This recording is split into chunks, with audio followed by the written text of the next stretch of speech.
Hi, my name's Mark and welcome to Membership Websites. So we're going to do a global search. So we're just going to hit search now.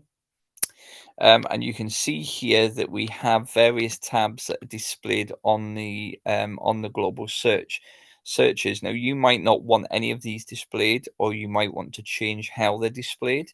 So first of all, let's show you how to hide one of these. We're going to go and hide the albums, the photo albums. So if we go to the back end of the website, we'll go to My Content, Edit Post Settings.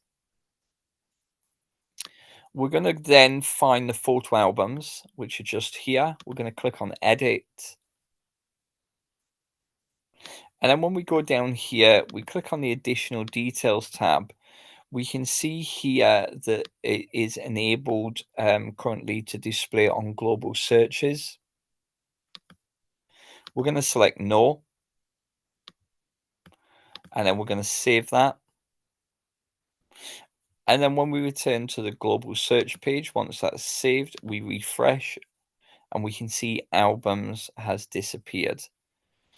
We can see here as well that we've got the word blog, but we want it to say blog articles instead of just blog. So to change the wording in any of these, we simply go to the back end of the website. We click on Edit Post Settings.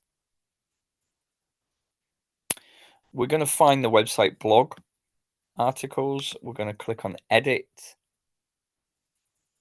And we're going to go this time to the profile page designer because this is where the tab wording is placed. And we're going to change it to blog articles. Okay, we're going to save that. We're going to check that it's saved here. And when it has, we return here and we refresh this. And you can see now it says blog articles. So I hope you found that video useful for changing them tabs within the search results. And thanks for watching.